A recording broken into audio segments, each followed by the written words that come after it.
बच्चों ये एक अच्छा सा सवाल है, बहुत प्यारा सवाल है। पढ़ो इसे, क्या बोल रहा है इसमें। बोल रहा है कि एक टैंकर है जो कि पानी से फिल्ड है और रुका हुआ था, रेस्ट से स्टार्ट हो रहा है और फिर वो रोल होना शुरू हुआ। ठीक है, फिर वो क्या हुआ, रोल होना शुरू हुआ without any energy loss to friction. Friction की वजह से कोई एनर्जी लॉस नहीं हो रहा है।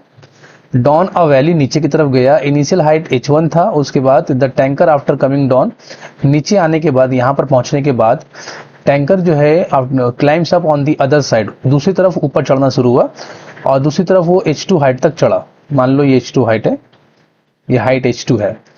Water leaks from the bottom of the tanker, मतलब इस पूरे सफर में पानी से, टैंक से जो है पानी लीक कर रहा था। How does H2 compare with H1, तो H2 और H1 में क्या कंपेरिजन है, या H2 और H1 की हाइट में क्या रिलेशन है, ये बताना हम लोग को। तो यहाँ पर समझो कि ये जो फॉर्मूला होता है, यहाँ पर अब जो हाइट है उसकी वजह से इसके पास पोटेंशियल एनर्जी होगा, तो हम लोग लिख सकते हैं mgh। और जब वो बॉटम में पहुंचेगा तो यहाँ पर वो पोटेंशियल एनर्जी काइनेटिक एनर्जी में चेंज हो जाएगा, हाफ mv²।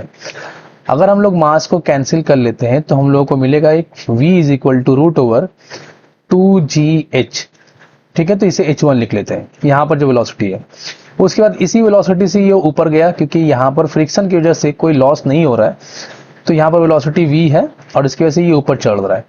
तो यहाँ का जो काइनेटिक एनर्जी होगा हाफ mv², वो इसके पोटेंशियल एनर्जी में चेंज हो जाएगा जब यहाँ तक पहुंचेगा, तो mgh2, ये वाला h1 मान लेते हैं और h2।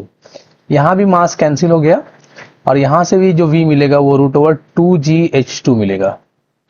अब अगर हम देखते हैं तो वेलोसिटी दोनों केस में सेम है, तो हम लोग बोल सकते हैं कि 2gh1 का जो वैल्यू है वो बराबर है 2gh2 का।